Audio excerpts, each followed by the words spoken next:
জনাব সাবির মুস্তাফা, আপনি লন্ডন থেকে আমাদের সাথে যুক্ত হয়েছেন, সেজন্য আমাদের ধন্যবাদ, শুভেচ্ছা এবং কৃতজ্ঞতা জানবেন। আমাদের সাথে আরও থাকছেন ভয়েস বাংলা সম্পাদক সিনিয়র সাংবাদিক জনাব মুসাফ ফিরোজ। জনাব মুসাফ ফিরোজ আমাদের সাথে যুক্ত হচ্ছেন ব্যাংকক থেকে। আপনি আমাদের সাথে যুক্ত হয়েছেন, সেজন্য শুভেচ্ছা, কৃতজ্ঞতা এবং ধন্যবাদ জানবেন। আমি একই প্রশ্ন আপনাদের দুজনকে করতে চাই, কিন্তু সাবির ভাই, আমি আপনার কাছে একটু প্রথমে আসতে চাই। সেই প্রশ্নটাও হচ্ছে যে তারেক রহমান সাহেব ফিরলেন, 17 বছর পর ফিরেছেন, তাকে নিয়ে অনেক কৌতূহল ছিল, অনেক শঙ্কা ছিল কারো কারো, এবং অনেকেরই বোধহয় অনেক আশাও ছিল। কিন্তু আমরা আপনাদের কাছে জানতে চাই যে মিডিয়া ব্যাপারটাকে যেভাবে প্রচার করলো, প্রকাশ করলো, সেটাতে আপনার মানে আপনার কেমন লাগলো? আমি সরাসরি মানে আপনার কি মনে হলো যে মানে তার ফিরে আসাটার রাজনৈতিক সিগনিফিকেন্স আমরা জানতেই চাইবো, কিন্তু মিডিয়াতে আমরা যা দেখলাম সেটা আসলে কিরকম দেখলাম? হ্যাঁ, তারেক রহমানের দেশে ফিরে আসাটা তো রাজনৈতিকভাবে তাৎপর্যপূর্ণ বটেই। আম, কিন্তু মিডিয়াতে যেভাবে কাভারেজ হয়েছে গত কয়েকদিন, এবং যেটার পেছনে বিএনপিরও কিছু কাজ ছিল, কারণ তারা বিভিন্ন প্রোগ্রাম করে একটা এনথুজিয়াজম তারা ক্রিয়েট করার চেষ্টা করেছে। কিন্তু মিডিয়া, আমার মনে হয়, এটা ইংরেজি একটা শব্দ আছে, ওভারকিল। এই ওভারকিল শব্দটা আমার কাছে মনে হচ্ছিল যে যতটা না করা প্রয়োজন তার চেয়ে অনেক অনেক বেশি করছে, এবং প্রতি মুহূর্তে যে আপডেট দেওয়া, যে এবং তারপরে তারেক রহমানের মেহের বিড়াল নিয়েও ফ্রন্ট পেজে নিউজ হয় একটা সিরিয়াস ডেইলি ইংলিশ পত্রিকা। এটা দেখে আমি আসলেই তাজ্জব হয়ে গেলাম। এবং আমার কাছে মনে হচ্ছে মিডিয়া এখন চাচ্ছে যে মানে তার মানে বাংলাদেশের ভবিষ্যৎ প্রধানমন্ত্রী তারেক রহমান, সেটা তারা ধরে নিয়েছে, এবং ধরে নেওয়ার যুক্তিসঙ্গত কারণও আছে।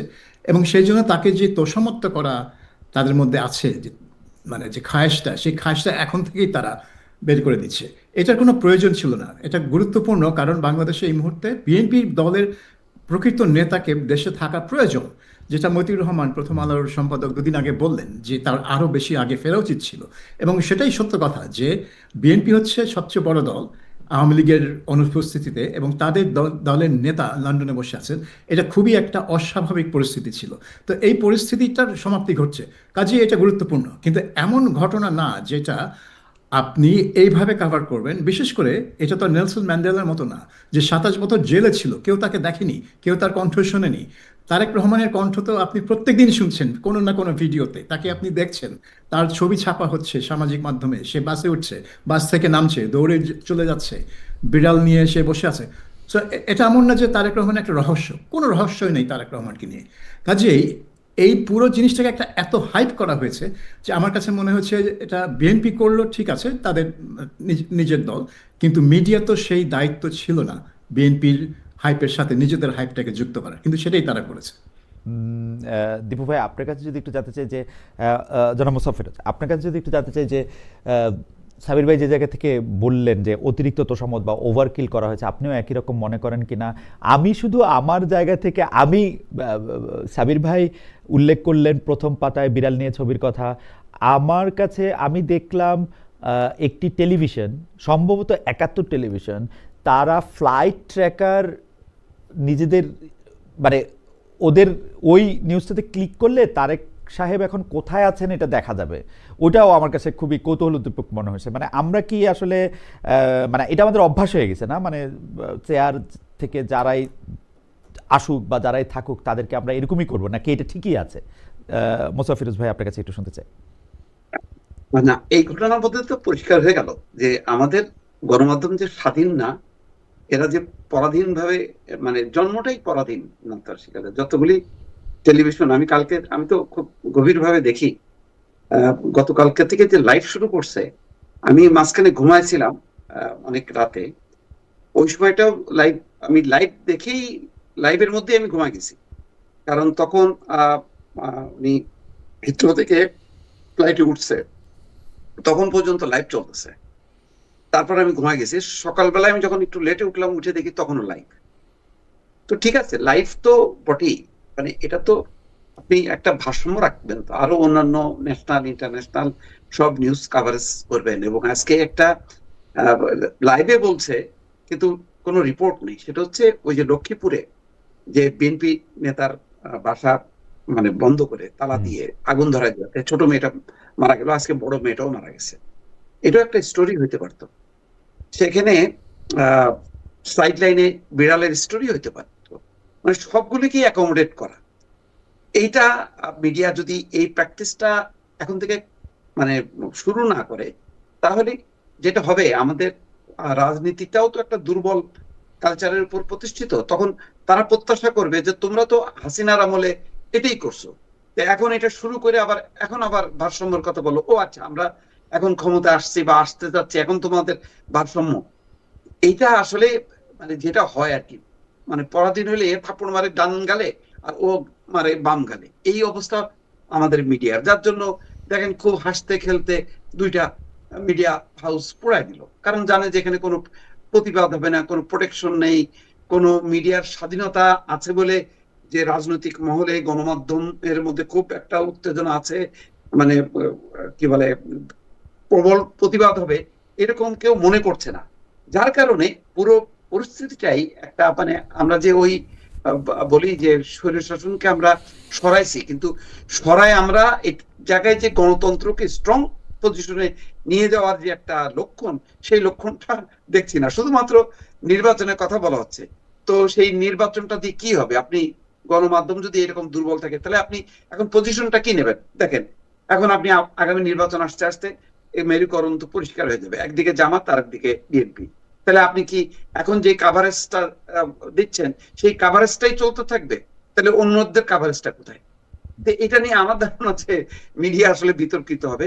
এত বাড়াবাড়ি করার দরকার ছিল না। অবশ্যই তারেক রহমানের আশাটা গণতন্ত্রের জন্য, বিশেষ করে নেতৃত্ব শূন্য একটা অবস্থা দেশের, যেখানে বর্তমান গভর্নমেন্ট ফেল করাতে একটা শূন্য স্থানটা পূরণের জন্য একটা নেতৃত্ব দরকার ছিল।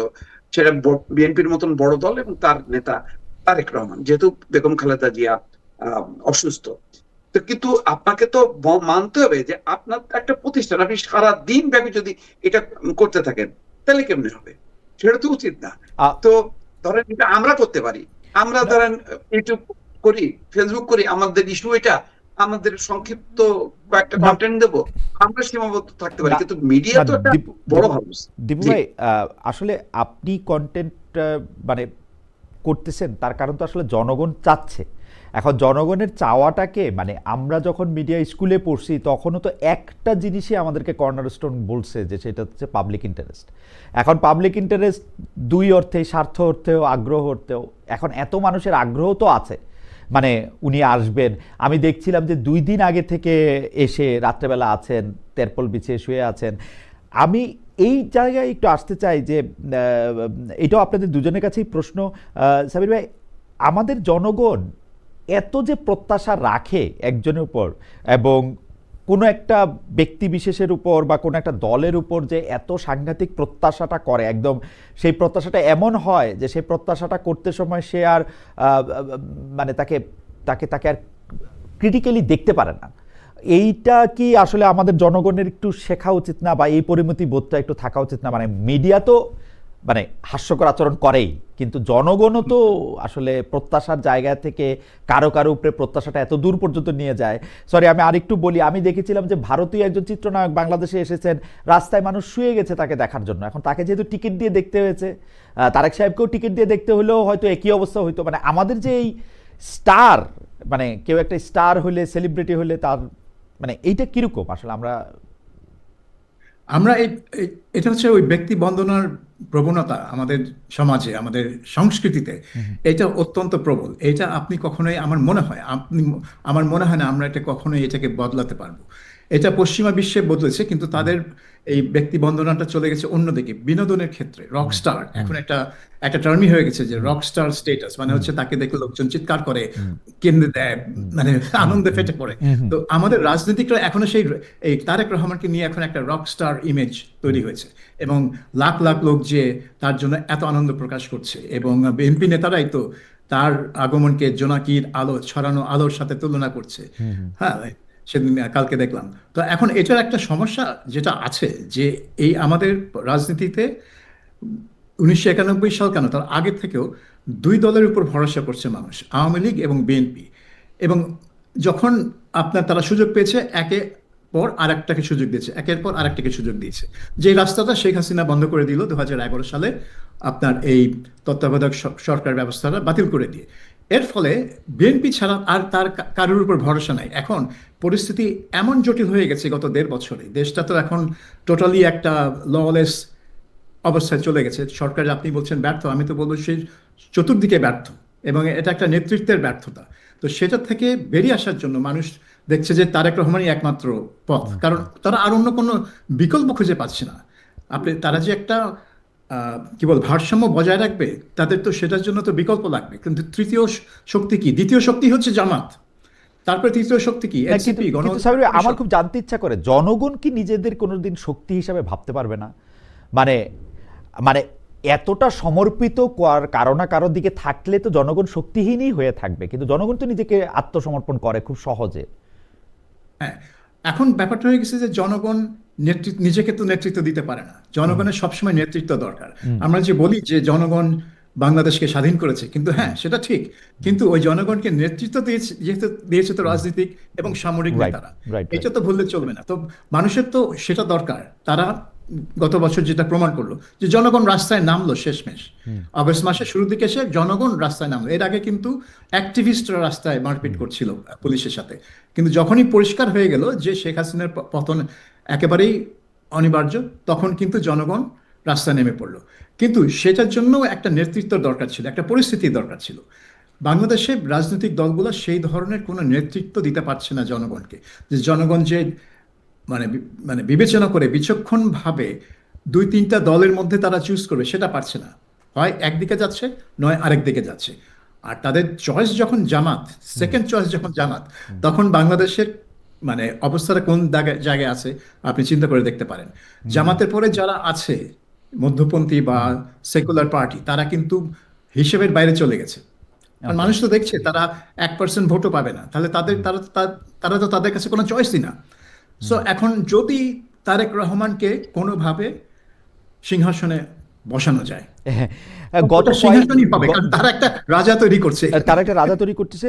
আমাদের একজন দর্শক, আমি একটু দীপু ভাইয়ের কাছে আসার আগে, আমাদের একজন দর্শক, উনি রবিউল আউয়াল টগর, উনার নাম। এটা হাসিনা হলে খালেদ ভাইয়ের খুব ভালো লাগতো, না লাগতো না ভালো, গত 15 বছরে ভালো লাগে নাই আমার শেখ হাসিনাকে এরকম করাটা।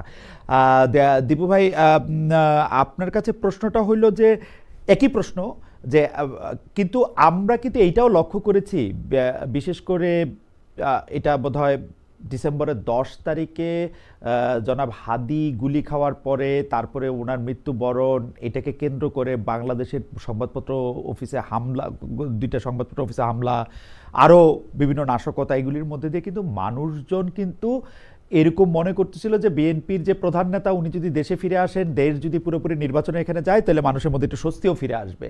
এটাও একটা ছিল। এই মনে করাটা কি রিয়েল, নাকি এই মনে করাটাও একটা কল্পনার জায়গা থেকেই? দিবু, আপনি কি মনে করেন?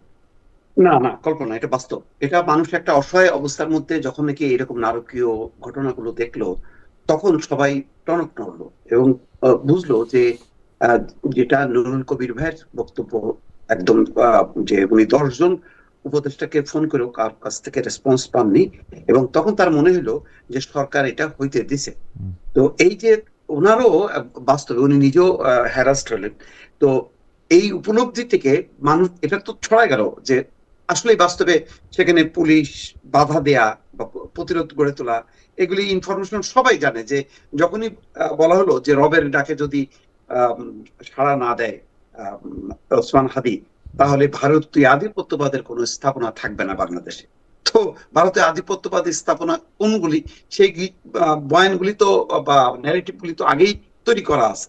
তো এটা কি ইনফরমেশন জানে না? জানে। এটা হইতে দিল, তার মানে হলো যে একটা পরিকল্পিত ভাবে একটা এনার্কি তৈরি করে মনে করা হলো যে যেহেতু একটা নেতৃত্ব শূন্য অবস্থা এবং ইউনূস গভর্নমেন্ট ফেল করছে, সুতরাং এটাকে কেন্দ্র করে আরেকটা অভ্যুত্থান ঘটানো হবে। মানে মানুষ একটা অভ্যুত্থান ঘটাবে, ঘটানোর মধ্য দিয়ে আরেকটা শক্তি ক্ষমতায় আসবে। এই ধরনের প্রবণতাগুলি মানে লক্ষ্য করা গেল। কারণ জানাজার দিনে যেখানে মানুষ শোকাহত নামাজ পড়তে আসলো আর তার শান্তি কামনা করতে আসলো, সেই দিনও একটা গ্রুপ দৌড়ায় গেল পার্লামেন্টের ভিতরে। না, কিন্তু দীপু ভাই, এখানে অবভিয়াস প্রশ্নটা হচ্ছে যে তারেক সাহেব দেশে থাকলে কি এটা হইতো না? তারেক সাহেব, আমার মনে হয় যে এটা সম্ভবত হইতো না। কারণ রাজনীতির মাঠটা আসলে বিএনপি নষ্ট করে দিছে। হুম, বিএনপি এই ইস্যুগুলোকে অ্যাড্রেস করে নাই। হুম। আজকে তারেক রহমান যে কথাগুলো বলছে, বারবার বলছে শান্তি শান্তি শান্তি, ঐক্য। তার মানে হচ্ছে যে নৈরাজ্যগুলি চলছে তার বিরুদ্ধেই কিন্তু তার অবস্থান। তাহলে তারেক রহমান যখন নিজের নেতৃত্বে থাকতো এবং তার আগেই মাঠ, রাজনীতির মাঠটা সে নিয়ন্ত্রণ করত, তাহলে আর এই এনার্কিটা থাকতো না। এবং আমার ধারণা উনি আরো আগে আসলে আরো আগে নির্বাচনটা হয়ে যেত, এই পরিস্থিতির মধ্যে আমাদেরকে পড়তে হতো না। আরো আগে আসা প্রসঙ্গে আমি একটু সাবির ভাইয়ের কাছে একটু জানতে চাইতে পারি কি সাবির ভাই, তারেক সাহেবের জন্য এখন আসাটাই কি ঠিক হয়েছে, নাকি আরো একটু আগে আসলে, যেটা দিবু ভাই বলতে চেষ্টা করতেছিলেন যে অনেক রাজনীতির মাঠে অনেক গুরুত্বপূর্ণ বা পজিটিভ ইতিবাচক পরিবর্তন হয়তো আমরা দেখলেও দেখতে পারতাম। আপনি কি মনে করেন যে ওনার আসার পথে কি কোনো বাধা ছিল? উনি নভেম্বর মাসেই বেশ একটা বললেন যে একার সিদ্ধান্তের ব্যাপার না, মানে আমি ঠিক মানে জানি না, মানে ওনার আসতে বাধা কি ছিল? এটাই আমারও তাই মনে হয়, কারণ আমি একটু আগেই মতিউর রহমান প্রথম আলো এডিটরের উদ্ধৃতি দিলাম, যেখানে তিনি বলেছেন যে আরো আগে আসলে আরো ভালো হতো। এবং সেটাই ঠিক যে তারেক রহমান মানে শেখ হাসিনার পতনের মাসখানেকের মধ্যেই তার চলে আসা উচিত ছিল এবং সরকারের সাথে বসে নেগোশিয়েট করে একটা আর্লি ইলেকশন অর্গানাইজ করা উচিত ছিল। সেটা তিনি হয়তো পারতেন যদি তিনি বিএনপি নেতৃত্বে থাকতেন দেশের মাটিতে। এখন আমার একটা থিওরি, এটা একটা থিওরি, আমার কোনো প্রমাণ নেই, সেটা হচ্ছে তিনি তো নভেম্বর মাসের শেষের দিকে বললেন যে তিনি আসতে পারছেন না, কারণ এটা তার একক সিদ্ধান্ত না, এটা অন্যান্য বিষয় জড়িত এবং সেই বিষয়গুলো এত সেন্সিটিভ, স্পর্শকাতর, যে তিনি সেগুলো বিস্তারিত ব্যাখ্যাও করতে পারলেন না।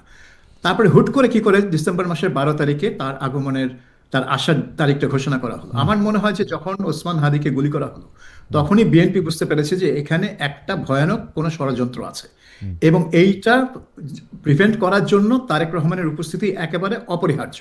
সেজন্য আমার মনে হয় বিএনপি দল থেকে তারেক রহমানকে বলেছে যে আপনাকে আসতেই হবে, না হলে এখনই আসতে হবে, না হলে নাই।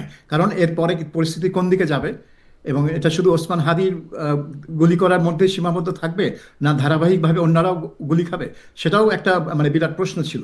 তো আমার মনে হয় যে বিএনপি তারেক রহমানকে বাধ্য করেছে বাংলাদেশে আসতে এই হাদি ঘটনার পরিপ্রেক্ষিতে। এটা আমার থিওরি, এটার পক্ষে আমার কোনো প্রমাণ নাই।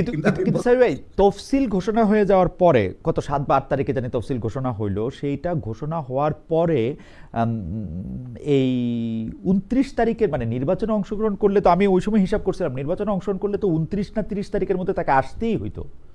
29 তারিখ বা 30 তারিখের পরে আসলে তো তার, হ্যাঁ, এটা যদি আমরা ধরে নিই যে তার এই পরিকল্পনা ছিল নির্বাচনে অংশগ্রহণ করবেন, হ্যাঁ, এখন এমন যদি হয় যে তিনি নির্বাচনে অংশগ্রহণ ও না মাই করেও গড, লন্ডনে বসেই দল চালাতেন এবং বিএনপি ক্ষমতায় মানে বিজয়ী হলে তারপরে তিনি আসতেন, ও আচ্ছা আচ্ছা আচ্ছা আচ্ছা আচ্ছা, হ্যাঁ, আমি এইভাবে অবশ্য এটা ভাবি নাই। আমি সবসময় ভাবছি যে মানে যেহেতু নির্বাচন, কোন আসনে কে নির্বাচন করবো ওখানে তার নামও দেখছিলাম, আমি ভাবছিলাম যে ওইটা প্রায় ঠিক করা হয়েছে। যাই হোক, আমি একটু দিবু ভাইয়ের কাছে আসি। ও সরি সরি, আপনি বলতেছিলেন কিছু? না না, হ্যাঁ এটা ঠিক যে বগুড়ার আসনে তার নাম বলা হয়েছিল, কিন্তু জি। তখনও তো ওটা জাস্ট প্রাথমিক একটা ঘোষণা। প্রাথমিক একটা ঘোষণা, রাইট রাইট রাইট রাইট। আচ্ছা, দীপু ভাই, আমরা আজকে কিন্তু নানা ধরনের কথা বলি যে সোশ্যাল মিডিয়া বা সোশ্যাল মিডিয়াতে যারা ইনফ্লুয়েন্সার আসে তাদের বিভিন্ন রকম কথার ফলে বিভিন্ন রকম কিছু সৃষ্টি হয়েছে, কিন্তু বন্ধ করা, তাদের গলা টিপে ধরা বা তাদেরকে বাদ দিয়ে দেওয়া, এইটা সমাধান কিনা? মানে আমরা তো আসলে কথা বলতে থাকলাম যে আমরা সবাই কথা বলতে পারবো বা আমাদের প্রতিপক্ষকেও কথা বলতে দিব, সেই জন্য আমার ইনফ্লুয়েন্সে কেউ গিয়া একটা ভালো কাজ বা খারাপ কাজ করতেছে কিনা সেটার জন্য তো আমার তাদের এডুকেট করা প্রয়োজন বা তাকে কাউন্টার দেওয়া প্রয়োজন। আমি তাকে কি বন্ধ করার পক্ষে অবস্থান নিচ্ছি? যদি তাই করি, আগামীকাল যে কেউ এসে বলবে না যে দীপু ভাইয়ের চ্যানেল থেকে খুব বাজে ধরনের কথা বলা হচ্ছে, উস্কানি দেওয়া হচ্ছে, উনি গুজবের থেকে কথা বলছেন, মানে এটা তো আমরা কোথাও গিয়ে এটা শেষ করতে পারবো না। আপনার কাছে কি মনে হয়? আমি সাবির ভাইয়ের কাছে আপনার উত্তরটা শুনে সাবির ভাইয়ের কাছে আসছি যে সোশ্যাল মিডিয়া আসলে আমরা কিভাবে ডিল করবো।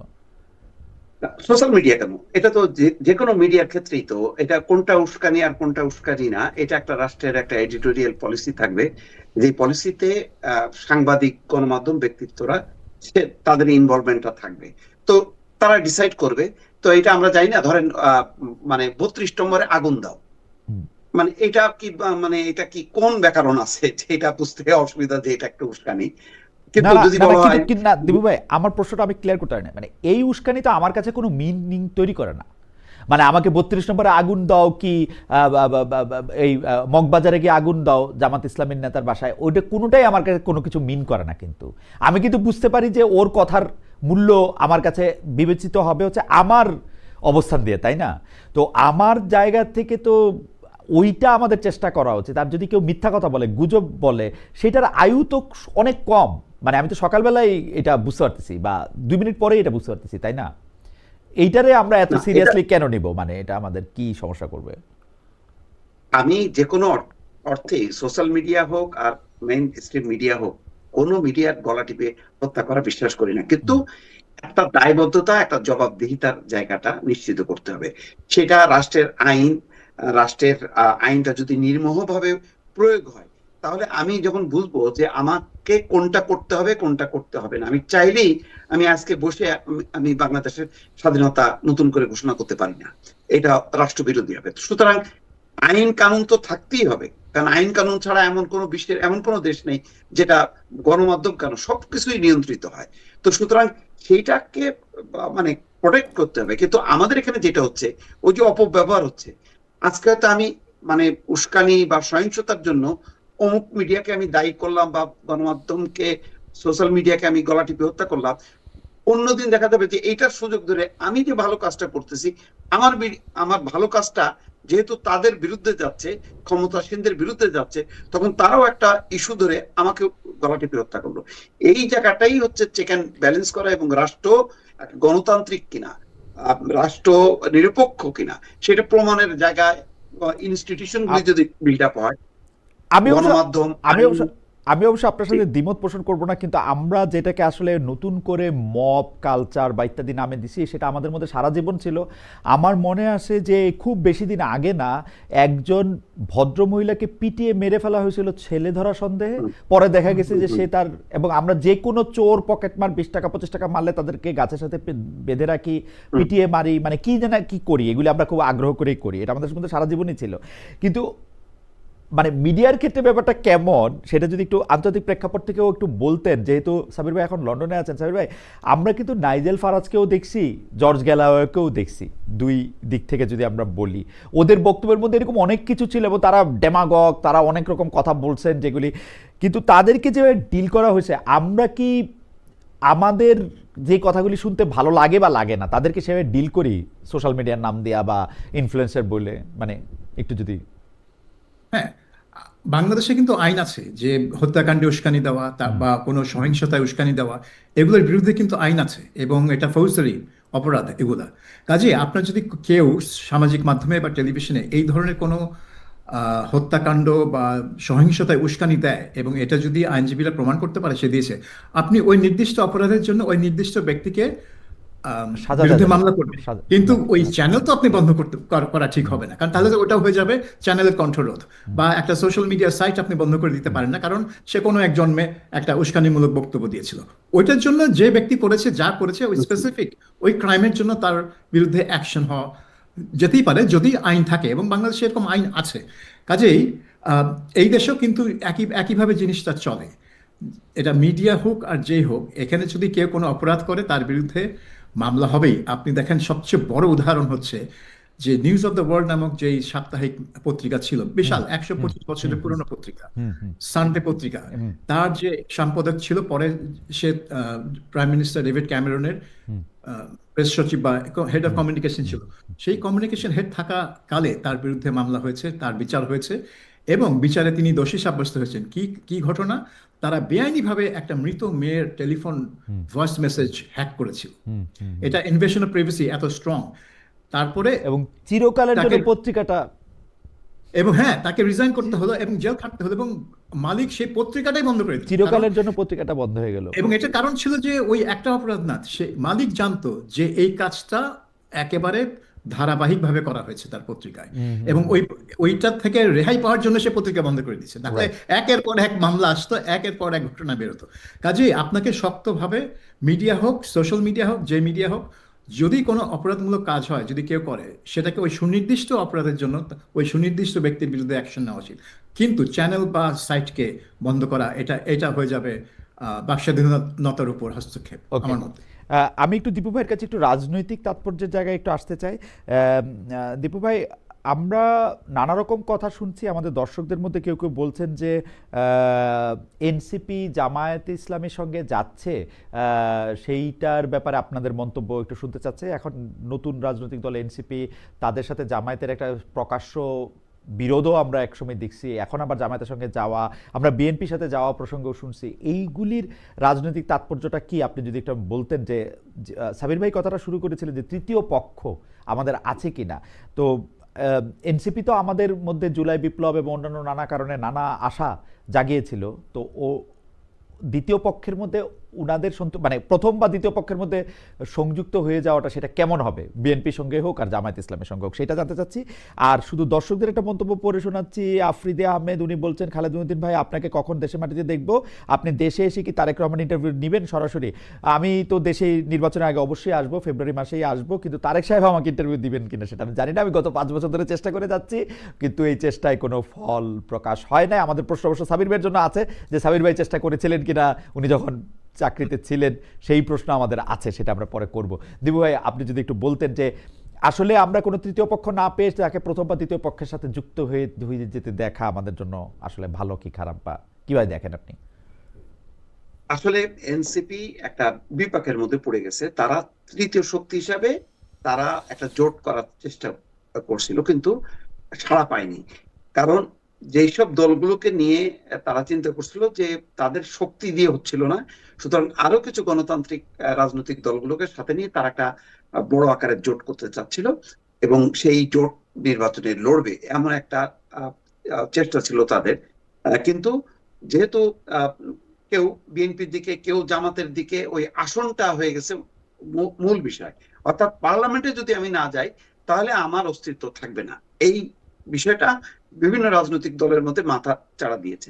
এবং এনসিপি যাদেরকে ডেকেছে তারা আসলে সরে গেছে, যেমন গণ অধিকার পরিষদ, তারপরে ওয়ার্কার্স পার্টি সাইফুল হকের, এই দলগুলি কিন্তু ছিল, এক পর্যায়ে ছিল, কিন্তু পরে সরে গেছে বিএনপি যখন নাকি তাদেরকে সিট দিয়েছে। এখন তারা যখন দেখলো যে সবাই যখন সরে গেছে, তখন আমরা কি করি? তখন তারা একবার দৌড়াচ্ছে বিএনপির দিকে, একবার দৌড়াচ্ছে জামাতের দিকে। এখন বিএনপি যে কয়টা আসন দিতে চায় খুবই কম, 8 থেকে 10টা, সেখানে জামাত দিতে চায় সম্ভবত 25 থেকে 30টা। এখন ওরা চিন্তা করতেছে যে কোন দিকে যাব, কিন্তু তারা ইতিমধ্যে বুঝেছে। আজকে আমি এই জোটের একজন নেতার সাথে কথা বলছিলাম, তিনি বলছেন যে আসলে আমরা এই ক্ষেত্রে আপোষ করেছি, আমাদের যে লক্ষ্য ছিল সেই লক্ষ্যটা আসলে অর্জন হয়নি। লক্ষ্যটা ছিল একটা তৃতীয় শক্তি হিসাবে গড়ে ওঠা। কিন্তু মানে জোটের মধ্যে একটা প্রবল এ হলো, যদি আমরা পার্লামেন্টে না যাই তাহলে আমাদের কোনো লক্ষ্যই পূরণ হবে না ভবিষ্যতে। সুতরাং এখন যে কোনো ভাবে হোক, হয় জামাতের সাথে না হয় বিএনপির সাথে জোট বেঁধে আমাদের নির্বাচনে যাইতে হবে। এই জন্য তারা দুই ভাবেই আলোচনা শুরু করছে, এবং মূলত নাহিদ ইসলাম এই আলোচনাটা করছেন। সম্ভবত যেটা ধারণা করা হচ্ছে যে জামাতের দিকেই আপাতত পাল্লা ভারী, কারণ জামাত অনেকগুলো আসন দেবে। সাবির ভাই, এই পক্ষের মধ্যে যদি আমরা প্রথম 2 পক্ষের মধ্যে বা এখন যে 2 পক্ষ আছে তাদের মধ্যে যদি আমরা একীভূত হইতে দেখি, সেইটা আপনার কাছে কেমন লাগে সেটা যদি আপনি আমার বলতেন। যে বিপ্লবের শক্তি বা তারুণ্যের শক্তি বলে যাদেরকে আমরা আশা করেছিলাম, হ্যাঁ, তাদের উপর ভর করেছিলাম। এইটা হচ্ছে একটা, বলবো, এই জুলাইয়ের ঘটনার পর এটা একটা সবচেয়ে বড় ডিসঅ্যাপয়েন্টমেন্ট, যে যে নেতৃত্ব বেরিয়ে আসলো তাদের কোনো দল ছিল না। অতীতের যখন এই ধরনের গণ আন্দোলন হয়েছে তখন যারা ছাত্র নেতা ছিল তারা হয় বিএনপির নেতা, না হলে আওয়ামী লীগের নেতা ছিল। 69-এ ছিল আওয়ামী লীগের, 71-এ ছিল আওয়ামী লীগের, 90-তে বিএনপির ছাত্র দলের নেতারা নেতৃত্ব দিল এবং বিএনপিতে জয়েন করলো, কিন্তু এদের কোনো দল ছিল না। কিন্তু এদের দল গঠন করার পরামর্শ দিয়েছিলেন প্রফেসর ইউনূস নিজে। এটা তিনি ফাইন্যান্সিয়াল টাইমসের এক সাক্ষাৎকারে বলেছিলেন যে আমি তাদেরকে অ্যাডভাইস করেছি যে তোমাদের আইডিয়াগুলো টেবিলে আনার জন্য একটা দল করো, তাহলে তোমরা এই দলীয় আলোচনায় বসতে পারবে। কিন্তু যেটা হলো যে সরকারি পৃষ্ঠপোষকতা তাদের ছিল, মিডিয়ার অনেক নজর তাদের উপর ছিল, ম্যাসিভ কাভারেজ পেত। একটা ছোট নতুন দল হিসেবে তাদের যত পাওনা তার চেয়ে অনেক অনেক বেশি কাভারেজ পেত। তারপরও তারা কিন্তু কোনো জনগণের মনে কোনো দাগ কাটতে পারেনি। এটা কারণটা কি? এটা কারণ হচ্ছে যে ওদের অনভিজ্ঞতা, এবং তারা যে কোনো ধারাবাহিক রাজনীতির মধ্যে দিয়ে আসেনি। সেটার জন্য তারা জনগণের সাথে কিভাবে সম্পৃক্ত হবে, জনগণের সাথে কিভাবে মানে মোবিলাইজ করবে জনগণকে তাদের পক্ষে, সেই জিনিসটা তাদের এই কোনো আইডিয়া ছিল না, যার ফলে এই অবস্থা যে তারা এক ধরনের মানে কি বলবো যে কোনো মানে ডিরেকশনহীন একটা পার্টি হয়ে গেছে। তাদের এখন একটাই লক্ষ্য হচ্ছে কিভাবে কয়েকটা নেতাকে পার্লামেন্টে পাঠানো যায়। কয়েকটা নেতা পার্লামেন্টে পাঠালে কিন্তু কিছুই হবে না। দলটা কিন্তু এখনো পার্লামেন্টের বাইরে থেকেও কিন্তু একটা ওই যে শফিকুল আলমের যে বিখ্যাত প্রেশার গ্রুপ, হ্যাঁ একটা প্রেশার গ্রুপ হিসেবে তারা থাকতে পারে। তারা কিন্তু মানে রাজনৈতিক দলগুলোর উপর একটা নৈতিক চাপ সৃষ্টির জন্য না, কাজ করতে পারে। এটা এটা এটা এটা খুবই ইন্টারেস্টিং সাবির ভাই, দেবু ভাই। মানে আওয়ামী লীগের তো 350 জন এমপি ছিল শেখ হাসিনা সহ। সেই 350 জন এমপি কিন্তু কোনো কাজেই আসে নাই আসলে। হঠাৎ করে সবাই মিলে এত এমপি হইতে চাইতেছে কেন? সবাই এমপি হইলে কি হবে? আমি এই জিনিসটা কিন্তু আসলে ঠিক বুঝতে পারতেছি না। যদি দেশ আসলে নতুন বন্দোবস্ত, নতুন রাজনীতি, নতুন সিস্টেম না হয়, প্রতিষ্ঠান যদি ঠিক না, না কারণ হয়। এমপিদের যে ভূমিকা ছিল আগে এখনো সেই ভূমিকাই আছে। যে ক্ষমতা ছিল অক্ষমতা ছিল না সেটা এখনো আছে। তাদের যে ওই ডিউটি ফ্রি গাড়ি সেটা এখনো আছে। তাদের ও যে থোক বরাদ্দ উন্নয়নের জন্য থোক বরাদ্দ সেটা এখনো আছে। সো লাভ লোকসান দুদিকেই আছে। কিন্তু একটা মানে রাজনীতি করলেই যেন মনে হয় যে এমপি হতে হবে, নাহলে তাদের কোনো ভূমিকা থাকে না। এইটা ঠিক না। মানে পার্লামেন্টের বাইরেও কিন্তু অনেক ভূমিকা পালন করা যায় যদি আপনি সেটা করতে চান। আপনি হেফাজতে ইসলামকে দেখেন, তারা তো রাজনীতি করতে চায় না, তারা তো পার্লামেন্টে যেতে চায় না, কিন্তু তারা হচ্ছে সবচেয়ে বড় প্রেশার গ্রুপ। রাইট। তারা কিন্তু সরকারকে একেবারে তটস্থ রাখে সারাক্ষণ, হ্যাঁ, শুধু একটা ইস্যুতে, এবং একটা ইস্যু। এবং গত 15 বছরে আমরা আওয়ামী লীগ সরকারকেও দেখেছি যে শাপলা মানে ওই মে মাসের 5 মে তাদের ওই কাণ্ডের পর থেকে সারাক্ষণই হেফাজতকে বিভিন্নভাবে যতভাবে সন্তুষ্ট করা যায়, এবং হেফাজত তাকে কওমি জননী উপাধি দিয়েছে, তাকে মানে যতভাবে সন্তুষ্ট করা যায় তত চেষ্টা করেই গেছে সরকার তাকে। আমার মনে আছে শেখ হাসিনা সরকার হেফাজতের একটা ধমকেই আমি বলবো পাঠ্যপুস্তকে 50টার বেশি পরিবর্তন করছিল একটা দাবির প্রেক্ষিতে। মানে একসাথে যে অমুক লেখকের লেখা থাকা যাবে না, ওইটার একটু করা যাবে না, বইয়ের ছবি পাল্টাইতে হবে, এগুলি কিন্তু এগুলি শেখ মুজিবের মূর্তি বসানো হলো না যাত্রাবাড়ি রাইট ওইখানে, এই রাইট হেফাজতের প্রতিবাদের মধ্যে। রাইট। এবং ওনারা যেইটা যখন বলছে তখন, এবং মানে সাংঘাতিক রকম কিন্তু মানে হেফাজতকে প্রতিরোধ করার জন্য মামুনুল হককে জেলে নিয়ে যেতে হচ্ছে অন্য একটা কারণে, মানে যেই কারণের সাথে আসলে তার রাজনৈতিক বক্তব্যের কিন্তু কোনো সম্পর্ক নাই, কিন্তু তাকে কন্টেইন করতেই চাইছে। আসলেই সাংঘাতিক প্রেশার গ্রুপ। আমি এই প্রশ্নটা দীপু ভাইকে দিয়ে শুরু করতে চাই, কিন্তু সাবির ভাই আপনার মতামত চাই। সেটা হচ্ছে যে মানে আন্তর্জাতিক মিডিয়া, বিশেষ করে পার্শ্ববর্তী দেশের মিডিয়া শেখ হাসিনা সরকার ক্ষমতা থেকে চলে যাওয়ার পরে বাংলাদেশ সরকার এবং বাংলাদেশকে নিয়ে যেভাবে রিপোর্ট করেছে, যদিও আমি মনে করি মিডিয়া একরকম জিনিস, সরকার আরেক রকম জিনিস, সেইটাকে কাউন্টার দেওয়ার জন্য সরকারের প্রেস অফিস অনেক ধরনের কথা বলেছে, অনেক ধরনের কাজ করেছে, কিন্তু আপনি তাদেরকে কতটা সফল বা তাদের কতটা ব্যর্থ দেখেন? এবং মানে ভালো ভালো সাংবাদিকেরা, ভালো ভালো লোকেরাই এখানে আছেন, তারপরও তাদেরকে আমার যথেষ্ট পরিমাণে স্পিন ডক্টরই মনে হচ্ছে। মানে এবং স্পিন ডক্টর কথাটা নিশ্চয়ই খুব মানে মানে ভালো কথা না আর কি একজন ইর জন্য। হয়তো ওনার চাকরির জন্য ভালো, আমিও সরকার প্রধান হলে হয়তো শফিক ভাইকেই প্রেস সচিব চাইতাম। মানে প্রেস সচিব বলে কি করতে হবে সেটা উনি ভালো দেখায়, কিন্তু এটা ঠিক আছে কিনা আপনি কি মনে করেন দীপু ভাই? আমি একটু সাবির ভাইয়ের কাছে একটু জানতে চাইবো যে অনেকগুলো ক্ষেত্রে যে এটা প্রেশার না মব না প্রেশার গ্রুপ অমুক তমুক। না, এগুলি তো একেবারে মানে যে বালখিল্য একটা আচরণ হয়েছে এই সমস্ত বক্তব্য দিয়ে। এবং ভারতের যেই দেখেন, এটা তো সত্য, বাংলাদেশের এই রাজনৈতিক পট পরিবর্তন মানে এটা একটা ভারতও মনে করছে যে এটা তাদের একটা পরাজয়। এবং শেখ হাসিনার ব্যাপারে, বাংলাদেশের ব্যাপারে তাদের যে নীতিটা, এটা একটা কমন নীতি।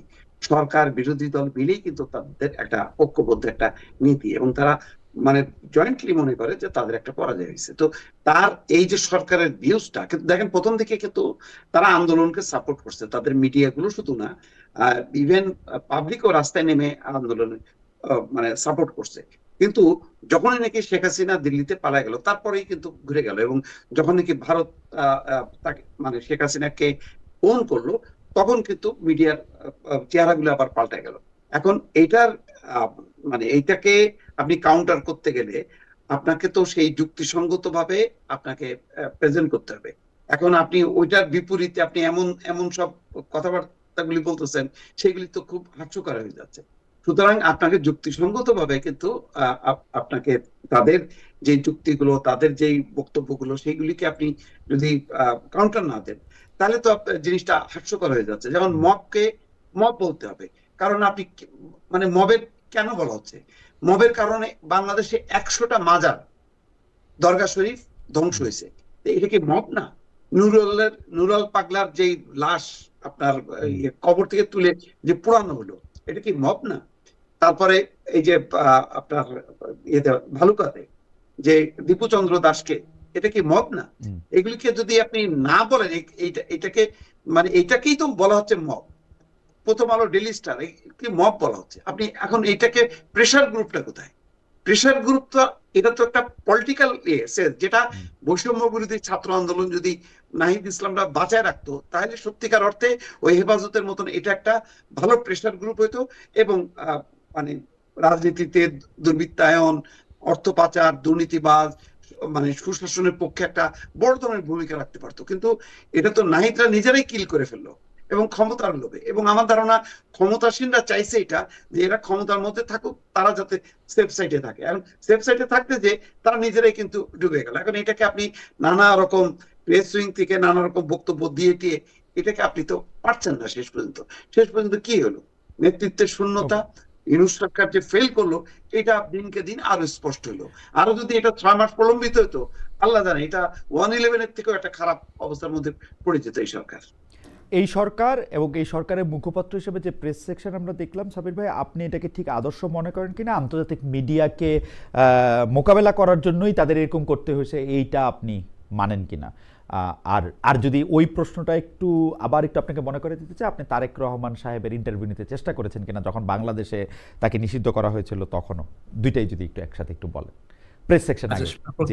প্রথমে তারেক রহমান একটা বলিনি যে আমরা কিন্তু লন্ডনে একাধিক বিএনপি সূত্রদের ধরে তার সাথে যোগাযোগ করার চেষ্টা করেছিলাম, এবং প্রতিবারই এই সূত্রগুলো, যারা নিজেদেরকে তারেক রহমানের খুব ঘনিষ্ঠ সহযোগী বলে দাবি করতো, কোনো ব্যারিস্টার, কোনো ব্যবসায়ী, এই ধরনের, তারা সবসময় বলতো যে হ্যাঁ হ্যাঁ হ্যাঁ, কিন্তু পরে গিয়ে দেখা গেল যে তারেক রহমান ইন্টারভিউ দিতে চান না। এখন তিনি ওই ভিডিও মেসেজগুলো দিতেন, তারা এক্সপেক্ট করতো যে আমরা ভিডিও মেসেজগুলো হুবহু তুলে ধরবো। তো আমি বললাম, আমরা তো একটা বিলবোর্ড না যে আপনারা একটা বিজ্ঞাপন দিবেন আমি উঠাই দিলাম, এটা তো হতে পারে না। একটা ইন্টারভিউ করবো, কারণ উনি একজন রাজনীতিবিদ, উনার প্রশ্নের আমাদের প্রশ্ন আছে, উনি ওনার বক্তব্য নিয়ে প্রশ্ন আছে, কিন্তু ওনারা কিন্তু সাবির ভাই, এই শেখ হাসিনার ক্ষেত্রে ইমেল ইন্টারভিউ কেমনে বিবিসি, রয়টার্স এরা ছাপলো? মানে ইমেলে আপনি যেখানে ভিডিও বক্তব্য, কারণ আমি কাছাকাছি ঘটনার মধ্যে দিয়ে গিয়েছি, আমি জানি তো, মানে ইমেল, আমি একজনকে ইমেল করলাম, উনি ইমেলে উত্তর দিল, এটা আমি ছাপলাম, এটা কিরকম? মানে বড় বড় মিডিয়ারও তো তাই করলো। হ্যাঁ, সবাই করেছে, রয়টার্স করেছে, ফাইন্যান্সিয়াল টাইমস করেছে, বিবিসিও করেছে, যে যার মতো করেছে। তারপরে বিবিসিটাও ইমেল ইন্টারভিউ। হ্যাঁ, কারণ Sheikh Hasina face to face interview দেয়নি। এখন সমস্যা হয়ে গেছে যে, সমস্যা না, এটা হচ্ছে আওয়ামী লীগ একটা পিআর এজেন্সি নিয়োগ করেছে। তো পিআর এজেন্সির কাজ হচ্ছে তার ইন্টারভিউ, সাক্ষাৎকার জোগাড় করে দেওয়া, বিভিন্ন ইন্টারন্যাশনাল মিডিয়াতে প্লেসমেন্ট করা। তো তারা এবং পিআর এজেন্সি বুঝিয়েছে যে she can't do face to face. কি কারণ দিয়েছে সেটা আমি জানি না, কিন্তু অবভিয়াসলি এই পিআর এজেন্সি তাদেরকে বলেছে ফেস টু ফেস দেওয়া সম্ভব না। একটা হতে পারে যে আইনের ব্যাপার, তার বিরুদ্ধে মামলা হয়েছে, তার বিচার চলছে, এইখানে উনি বেফাস কি কথা বলে দিবেন না দিবেন। কারণ শেখ হাসিনা, আপনি জানেন, যখন মুখোমুখি কথা বলবে তখন উনি তো আর মানে রেখে রেখে কথা বলেন না। তো অথবা আমার এটাও মনে হয় যে ওনার কথা বলার অনুমতি আছে কিনা সেটা আমি জানি না, কারণ উনি ভারতে যাওয়ার পরে উনার মানে ভিডিও ছবিও আমি এখন পর্যন্ত দেখি নাই। মানে আমি জানি না মানে যে ওনার কথা বলার অনুমতিও আসে কিনা, কারণ দিল্লির মতো জায়গায় থাকলে কোনো একটা রাষ্ট্রপ্রধান, সরকার প্রধান ইন এক্সাইল, উনি তো সবার আগে যেটা করতেন, একটা সংবাদ সম্মেলন করার চেষ্টা করতেন ইন্টারন্যাশনাল মিডিয়ারে দেখার জন্য। ওনার সেই অনুমতি আছে কিনা সেটা আমি মানে মজার ব্যাপার হচ্ছে নওফেল, যে প্রাক্তন মন্ত্রী নওফেল, তিনি কিন্তু দিল্লিতে বসে রাশিয়ান টেলিভিশন চ্যানেল আরটি তাদেরকে ফেস টু ফেস ইন্টারভিউ দিয়েছেন, সেখানে কিন্তু কোনো বাধা নেই। হ্যাঁ, শেখ হাসিনা ক্ষেত্রে বাধা না থাকলে আর কি আছে, সেটা একটা খুবই কৌতূহলোদ্দীপক বিষয়, এবং আমি জানি না সেটা কি আছে সরকারের প্রেস। জি হ্যাঁ, আমার কেন জানি মনে হয় এটা পিআর এজেন্সি বা আইনজীবীদের পরামর্শ যে প্রশ্ন পাঠাক, আমরা উত্তরগুলো দেখে দিব, যাতে কোনো ফাঁকফোকর না থাকে, কোনো আইনগত কোনো ফাঁকফোকর না থাকে। কারণ আপনি দেখবেন যে তার ইমেল উত্তরে কিন্তু সে আমেরিকাকেও দায়ী করেনি এই আন্দোলনের জন্য, বলছে না যুক্তরাষ্ট্রের মধ্যে ছিল না, অথচ সে কতবার সে বলেছে এর আগে হ্যাঁ, সো সো আইনগত ফাঁকফোকরের কথাটা যদি তাদের পেয়ার এজেন্সি বা তাদের লিগ্যাল যে কাউন্সিল তারা যদি দিয়ে থাকে, শেখ হাসিনার যে কণ্ঠগুলি আমরা শুনতে পাচ্ছি, তারা কি পরে ওগুলিকে এআই বলবে যে তোমরা আগে করে দেখাও, তোমরা এটা করো সেটা করো? তার তো আমরা কণ্ঠ শুনতে পাচ্ছি। মানে এটা কিন্তু খুবই বিচিত্র। মানে আমরা দেয়ালের ওই পাশে থাকা একজনকে আমরা দেখতে পাচ্ছি না, ইমেল দিয়ে ইমেলে উত্তর নিয়ে সেটাকে শেখ হাসিনা সাক্ষাৎকার বলে প্রচার করতেছি, তার কণ্ঠটা থেকে আবার অনেক মানুষ শুনতেছে। মানে আমি আমি আমি ঠিক মানে এগুলি ঠিক অ্যাড আপ হচ্ছে না সাবির ভাই। মানে আমি আমি আমি আমি জানি না যে এটা কিন্তু সব আন্তর্জাতিক মিডিয়া কিন্তু অনেকেই করেছে এটা, এএফপি, রয়টার্স। না সেইটাই তো আমি হ্যাঁ, সেটা তো AP আমি করেছে। অবাকও হইলাম যে তারা কেউ যখন ইমেলে, সাবির ভাই আপনিও একটা বিভাগ অনেক বছর চালাইছেন, আমিও তো কিছুদিন কাজ করছি, মানে ইমেলে ইন্টারভিউ নেওয়ার আগে তো একজন রিপোর্টার ওই বাসার সামনে যাবে, তারে চেষ্টা করবে, তারে কোথায় গিয়ে আটকাচ্ছে সেটা বলবে। এর কিছুই কিন্তু আমরা আন্তর্জাতিক, মানে যারা শতগুণ শক্তিশালী আন্তর্জাতিক সংবাদ মাধ্যম, তাদের কিছুই কিন্তু আমরা দেখতে পাচ্ছি না। মানে যেটা আমার জন্য খুবই মানে মানে আমি তবে আগে তারেক রহমান যদি বলতেন যে আমি সামনাসামনি ইন্টারভিউ দিব না, কি আপনি আমাকে প্রশ্ন করেন, আমি ইমেলে জবাব দিব, আমি কিন্তু এটা নিতাম। আচ্ছা কিন্তু আমাদের মাথায় কিন্তু সেটা খেলেনি যে তাকে ইমেল ইন্টারভিউ করবো। আমরা খালি চেয়ে যাচ্ছিলাম যে সামনাসামনি ইন্টারভিউ। না, উনি ইমেল না, উনি আরেকটা ফরম্যাটে, আমি যখন জার্মানিতে ছিলাম উনি আরেকটা ফরম্যাটে আরেকটা কাগজকে একটা ইন্টারভিউ দিচ্ছেন, সেটা ঠিক ইমেলে প্রশ্ন পাঠানোর পরেও না, ওনার কিছু উত্তরাবলী বা ওনার কথা উনি পাঠাই দিছিলেন, সেইটাকে ওনারা সাজায় নিছিল। তো ওইটা তো আরো একটু মানে পিআর হয়ে যাচ্ছে। এটা তো মানে পিআর ওয়ার্ক।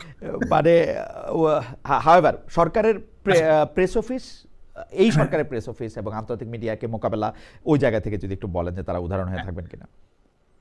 এই সরকারের প্রেস অফিস তো বলতে গেলে একটা অভূতপূর্ব ঘটনা, কারণ বাংলাদেশে অতীতে কোনো প্রধানমন্ত্রী বা যে সবারই প্রেস টিম ছিল, কিন্তু কোনো প্রেস টিম এইভাবে কাজ করেনি যে তাদের হাতে সব তথ্য তাদের হাত দিয়ে যাচ্ছে এবং সরকারের সব তথ্য তারা মিটিং করে প্রেস কনফারেন্স করে মিডিয়াকে জানাচ্ছে। এবং প্রেস সচিব নিজে নিজে তখন বিভিন্ন বিষয়ে বিভিন্ন মতামত দিচ্ছেন এবং মাঝে মধ্যে বেশ বাজে ভাষায় তার মতামত দিচ্ছেন। যেমন তিনি যখন ইংরেজিতে লেখেন আওয়ামী লীগকে সবসময় BAL লেখেন, মানে বাল আর কি। তো এটা তো উনি জানেন উনি এটা কেন করছেন, উনি একটা গালি দিচ্ছেন আর কি। তো একজন সরকারি কর্মচারীকে এভাবে একটা রাজনৈতিক দলের বিরুদ্ধে গালি দেওয়াটা এটা মানে মানে দৃষ্টিকটু বলা যেতে পারে। বাট তিনি সেটা করেছেন, আরো অনেক কিছু করেছেন। তো এত অ্যাক্টিভ প্রেস অফিস কিন্তু বাংলাদেশের ইতিহাসে আর কোনো প্রধানমন্ত্রী বা প্রেসিডেন্টের ছিল না। সেজন্য মানুষ এটাকে মানে দেখে একটা চমকপ্রদ হয়েছে এবং তিনি একজন মিডিয়া স্টার হয়ে গেছেন, নিজেই সেলিব্রিটি হয়ে গেছেন।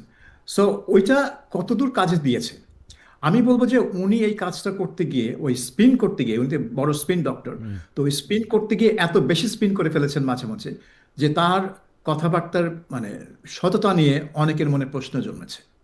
এবং তিনি যখন মতামত দিতেন বা বলতেন যে এটা হবে, ওইটা হতে যাচ্ছে, অনেকেই সন্দেহ পোষণ করতেন যে এটা আদৌ হবে কিনা। যেরকম ব্রিটেনে এসে তিনি বলে বসলেন সাংবাদিকদের যে কিয়ার স্টারমারের সাথে এখনো দেখা হচ্ছে না, কারণ কিয়ার স্টারমার কানাডায় আছেন সম্ভবত। কিয়ার স্টারমার তখন লন্ডনে বসা, কানাডা যাওয়ার কোনো পরিকল্পনাই তার নেই সেই মানে দুই দিন যেদিন। কিন্তু তিনি বলে বসলেন, কেন বলতে গেলেন? ব্রিটিশ প্রধানমন্ত্রী কোথায় আছেন সেটা বাংলাদেশের সরকারের প্রেস সচিব কেন বলতে যাবে? এটা তো বলবে ডাউনিং স্ট্রিটের যে স্পোকসম্যান। এবং প্রফেসর ইউনূসের প্রতিটা বিদেশ সফর, আমি যদি বলি অধিকাংশ বিদেশ সফরের কারণ সম্পর্কে আমাদের সরকার, আমাদের প্রেস, আপনি ভালো বলতে পারবেন যে মানে ওনারা খুবই লুকাইছেন কিছু ক্ষেত্রে সেটাকে আরো মানে যতটা না তার চেয়ে অনেক গুণ বেশি ফুলায় ফাঁপায় তারা দেখাইতে চাইছেন। স্পিনিং মানে ওদের কাজই ছিল স্পিন করা। সরকার যদি সাফল্য 10 হয় তারা ওনারা এটাকে স্পিন করে 100 দেখাতো, বা যদি এটা ব্যর্থতা হয় সেটাকে সামহাও একটা স্পিন করে দেখাতো যে না ওইটা আসলে আমাদের উদ্দেশ্য ছিলই না। হ্যাঁ, কিয়ার স্টারমারের সাথে দেখা করার কোনো প্ল্যানই ছিল না আমাদের। কে কিয়ার স্টারমার?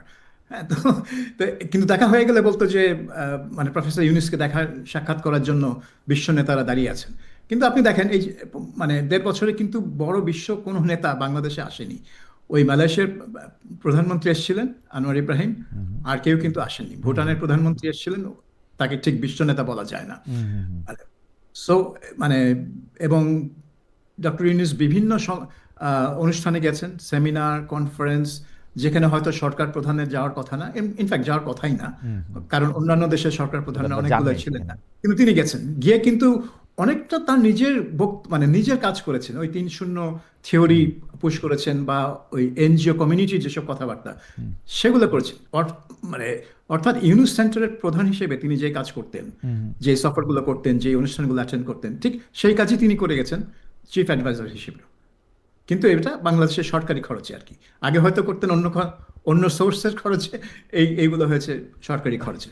আপনি হাতে গোনা কয়েকটা সফর পাবেন যেগুলো আসলে একেবারে বাংলাদেশের সরকারি কাজের সাথে যুক্ত, যেমন জাতিসংঘে অ্যাটেন্ড করা, হুম, চীনে যাওয়া হুম। যেখানে শি জিনপিং এর সাথে একটা বৈঠক হয়েছে তার, সেগুলো বিমস্টেক কনফারেন্স অ্যাটেন্ড করা, এরকম 4-5টা পাবেন যেটা আর কি একেবারে সরকারি। কিন্তু অনেক কনফারেন্স দেখলাম যে এগুলা এনজিও মার্কা কনফারেন্স, যেখানে অন্য কোনো বিশ্ব নেতা উপস্থিত নাই। আহ, মানে আমি আমি ডক্টর মোহাম্মদ ইউনূসকে যেরকম দেখেছি, উনি কিন্তু নিজেকে একজন বিশ্ব নাগরিক মনে করেন, মানে বলেন না, আমার কাছে মনে হয়েছে যে উনি বিশ্ব নাগরিক মনে করেন, ওরা পুরো দুনিয়ার জন্য কিছু করতে চান। এইটাই বোধহয় উনার মাথায় থাকে। আমার কাছে মনে হয় বাংলাদেশের চেয়েও দুনিয়াটা বেশি উনার মাথায় থাকে বলে আমার ধারণা আর কি। উনি হয়তো একটা দেশের সরকার প্রধান হয়েছেন, কিন্তু উনি বিশ্বের জন্যই কিছু করতে চান বলে আমার কাছে মনে হয়। সেজন্য এই চেয়ারটা তার কাছে খুব বেশি, আমার মনে হয়, আমি জানি না যে এরকমই হয় কিনা। আমি আসছি আপনার কাছে সাবির ভাই, আমি একটু দীপু ভাইয়ের কাছে আসছি যে দীপু ভাই, তারেক সাহেবের কথা আবার একটু ফিরে আসি। উনি এসে মার্টিন লুথার কিংকে স্মরণও করলেন, তার অনুসরণে আই হ্যাভ এ ড্রিমের জায়গায় আই হ্যাভ এ প্ল্যান বললেন। এখন তার যে পরিকল্পনা থাকার কথা বলতেছেন, তো সেইটাকে আপনি আসলে কিভাবে বিশ্লেষণ করেন? আমার কাছে, আমাকে যদি আপনি বলেন, আমার কাছে কিন্তু ভালো লেগেছে কেউ যখন কারো পরিকল্পনার কথা বলে, hmm, I hmm. Have a plan বলে, আমার কাছে কিন্তু ভালো লাগে।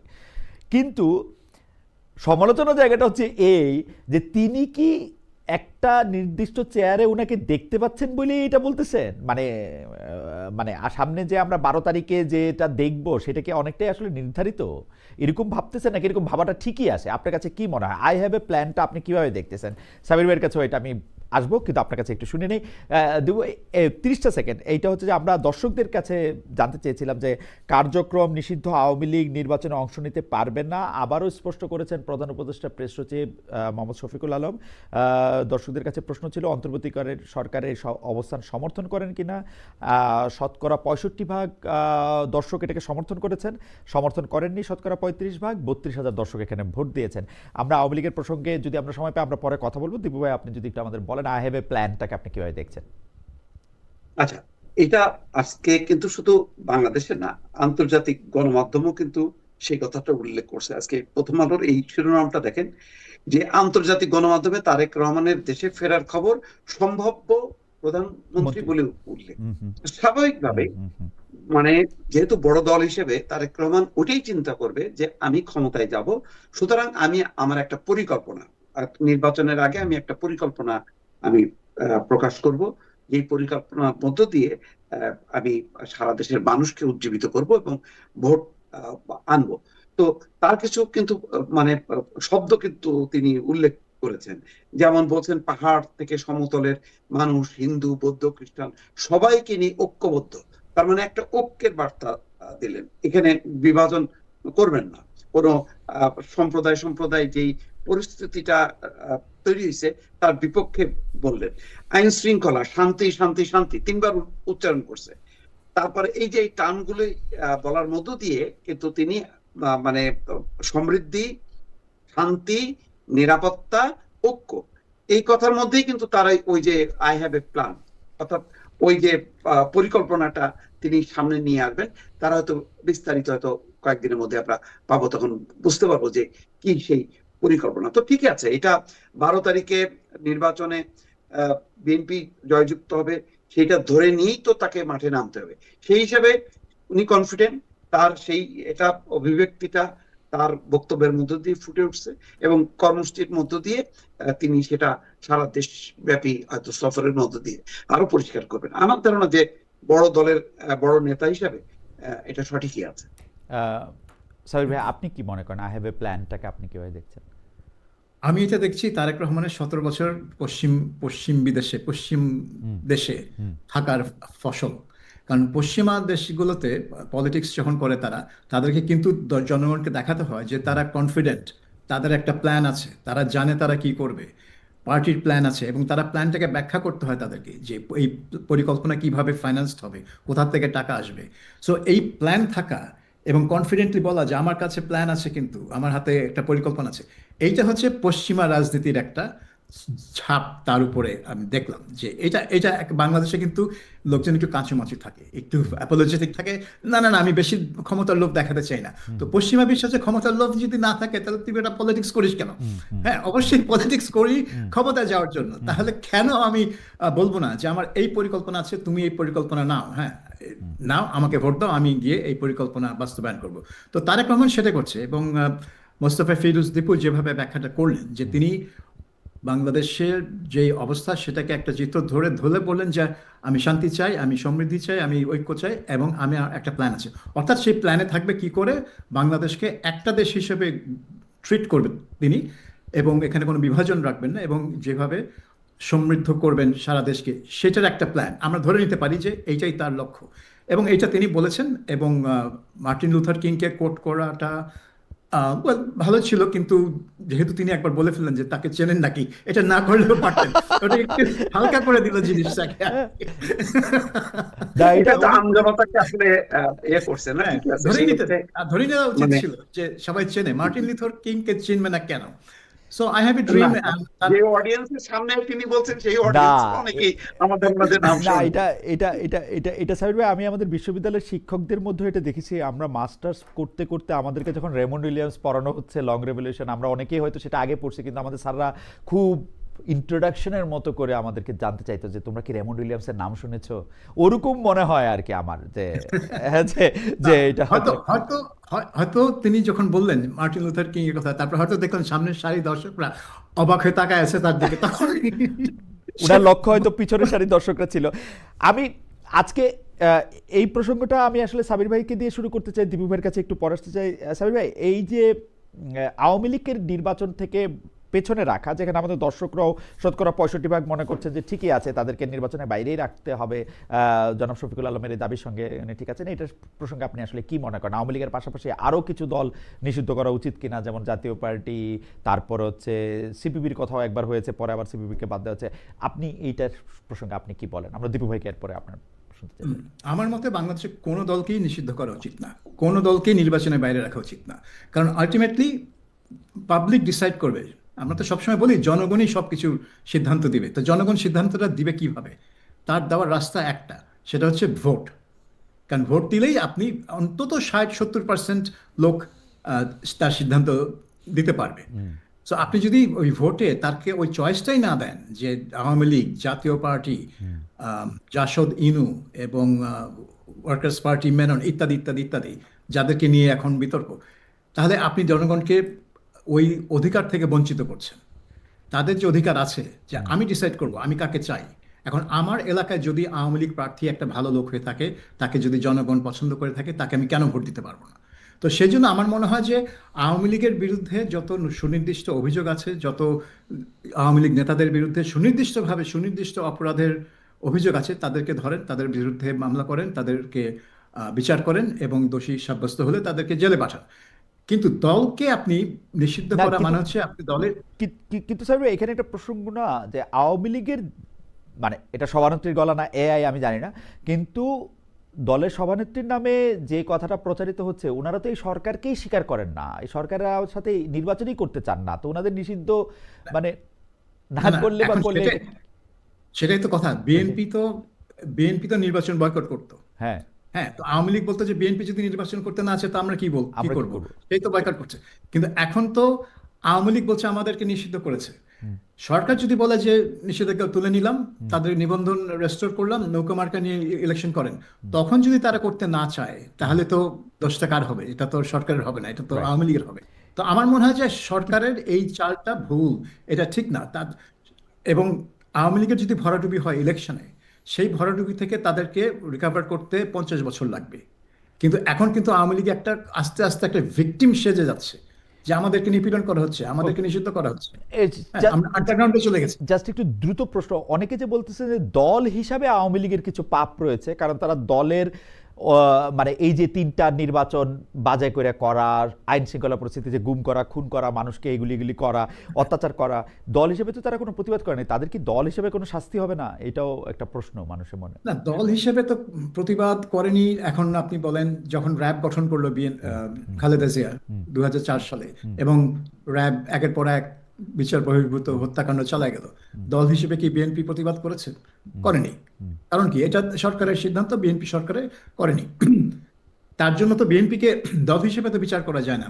ওই শেখ খালেদা জিয়ার আমলে যে 104 মনে হয় লোককে মারা হয়েছিল র্যাবের অভিযানে, ক্রস ফায়ার, তো সেগুলোর জন্য তো কারো বিচার হয়নি, তো দলের বিচার হবে কেন? কিন্তু এখন কেন শুধু একটা দলের বিচারের প্রসঙ্গ উঠেছে? আপনি অনেক হত্যাকাণ্ডের তথ্য পেয়েছেন, আপনি জানেন যে কারা এর মধ্যে ইনভলভ ছিল, কারা হয়তো আদেশ দিয়েছিল। আপনি সেই প্রমাণ ধরে অভিযুক্তদের বিরুদ্ধে মামলা করেন, তাদেরকে বিচার করেন। সেটা না করে আপনি দলকে নিষিদ্ধ করছেন, দলকে ইলেকশন করতে দেবেন না। কিন্তু এইটা তো একটা সমস্যাকে জিয়ে রাখছে, এবং এইটার বিস্ফোরণটা যখন হবে তখন তো এটা যারা ক্ষমতা থাকবে, ইউনুস তো থাকবেন না, কিন্তু যারা ক্ষমতা থাকবে তাদের অনুকূলে জিনিসটা যাবে না। সেজন্য আমার মনে হয় দীর্ঘমেয়াদী স্থিতিশীলতার জন্য কোনো দলকে নিষিদ্ধ করা উচিত না। পাবলিক বেছে নেই, পাবলিক মুসলিম লীগকে ধ্বংস করে দেয় আমি মনে 1954 করি যে আওয়ামী লীগের নেতৃবৃন্দ বা যারা ক্ষমতায় ছিলেন তাদের কারণে কিন্তু আওয়ামী লীগের যারা সাধারণ সমর্থক তারা সবচেয়ে বেশি কষ্ট পাওয়ার কথা, কারণ তাদেরকে ছেড়ে তাদের নেত্রীরা চলে গেছেন বিদেশে, তারাই তো এখন মজলুম, যদি মজলুম হন, এবং তাদের নেতা নেত্রীর কারণে যারা এখন বিদেশে আরাম করে আছেন। যাই হোক, আমি একটু দীপু ভাই আপনার মন্তব্য একটু শুনতে চাই আওয়ামী লীগ বা অন্যান্য রাজনৈতিক দলের নিষিদ্ধর প্রশ্নটা যেটা আমরা দর্শকদের করেছিলাম সেটার ব্যাপারে আপনার মন্তব্য। না, অন্যান্য দলের ব্যাপারটা আলাদা, অন্যান্য দলকে এখানে যুক্ত করাই ঠিক না। কিন্তু আওয়ামী লীগের ব্যাপারে আমার একটা অবজারভেশন আছে, সেটা হলো যে আওয়ামী লীগ যে ঘটনায় মানে ক্ষমতাচ্যুত হলো, তার পতন ঘটলো, এটা কিন্তু শুধুমাত্র গণহত্যা আছে, দুর্নীতি আছে, এই কারণে তাদেরকে নিষিদ্ধ, বিষয়টা তা না। ধরেন মুক্তিযুদ্ধের পরে আপনি জামাত ইসলাম মানে নির্বাচন, আচ্ছা ঠিক আছে, জামাত ইসলাম যুদ্ধাপরাধ করছে, তা ঠিক আছে, আচ্ছা তারাও নির্বাচনে অংশগ্রহণ দীপু ভাই 10টা করে। সেকেন্ড, আমি একটু সাবির ভাইয়ের বক্তব্যের প্রেক্ষিতে আমাদের একজন দর্শক, ওনার নাম শফিউল কালাম সজীব, উনি বলছেন যে সরি সোহেল আহমেদ, ওনার নাম সোহেল আহমেদ, উনি বলছেন যে দল হিসেবে বিচার করা জরুরি। তারা দল হিসেবে 3টি নির্বাচন অবৈধভাবে নিজ নৈতিকতা ছাড়া করেছে। যদি ভালো নির্বাচন হতো তাহলে দলের বিচার আসতো না। ক্রস ফায়ার এক জিনিস আর নির্বাচন আরেক জিনিস। আমরা যখন সাবির ভাইয়ের কাছে ফিরবো, সাবির ভাই নিশ্চয়ই এটা হয়তো একটু দেখবেন। জি ভাই, আপনি বলছিলেন ক্রস ফায়ারে মানুষ মারে। আমি বলছি যে এই অ্যারেঞ্জমেন্টটা আওয়ামী লীগের সঙ্গে আওয়ামী লীগ নিজে একটা সমাধান দিতে পারতো, যদি নেতৃত্ব তারা ছেড়ে দিয়ে একটা অন্য নেতৃত্বের হাতে যদি দিত, তাহলে হয়তো মানুষ মনে করতো যে না ঠিক আছে, আওয়ামী লীগের মধ্যে মনে হয় বোধোদয় হয়েছে, ঠিক আছে এই আওয়ামী লীগকে সুযোগ দেওয়া হোক। কিন্তু আওয়ামী লীগের এই আওয়ামী লীগের প্রধান হচ্ছে যে মৃত্যুদণ্ডপ্রাপ্ত বা পালিয়ে আছে, ক্ষমতাচ্যুত হয়েছে, তো সেই দলকে কি আর 10টা মানে দলের মতন বিচার করা হবে কিনা? জাতীয় পার্টি আর আওয়ামী লীগ কে এক, বা ওয়ার্কার্স পার্টি ইনু, তাদের দল আর আওয়ামী লীগ কে এক? ক্ষমতার পুরোটাই তো নিয়ন্ত্রণ করছে সে, তত্ত্বাবধায়ক সরকার ব্যবস্থা হত্যা করা, এই 3টা জাল জালিয়াতি নির্বাচন করে ক্ষমতায় থাকা, ফলে এই দলটার সাথে আসলে একটা অন্যভাবে একটা অ্যারেঞ্জমেন্ট করার দরকার ছিল। আমি নিষিদ্ধটাও সমর্থন করছি না, কিন্তু তাহলে গণঅভ্যুত্থানটা হইলো কি, মানে লাভটা কি হলো? মানে গণঅভ্যুত্থানের পরে এইরকম পদচ্যুত হওয়ার পরে আবার সে আবার নির্বাচনের মানে সুযোগ নিয়ে এসে চলে আসবে, তাহলে বিচারটা হলো কোথায়? মানে তার মানে কি বলে মেসেজটা কি গেল? পাবলিক তার পার্থক্যটা বুঝলো না। পার্থক্য এখন আচ্ছা ঠিক আছে, পাবলিক দিচ্ছে, তাহলে আমরা জামাত ইসলামের ব্যাপারে আমরা মুক্তিযুদ্ধের পর থেকে কেন এরকম নেগেটিভ থাকলাম, তাদেরকেও আমরা এগ্রি করতাম, তার বিচারটা করলাম কেন এত 52 বছর পরে? বিচার যেহেতু আগে হয়নি, তাহলে সেটাও তাদেরকেও ফ্রি করে দেওয়া উচিত ছিল। এরকম আসলে বিষয়টা একটু আরো আমার ধারণা যে পর্যালোচনা করে এটার ব্যাপারে সিদ্ধান্ত নেওয়া দরকার ছিল।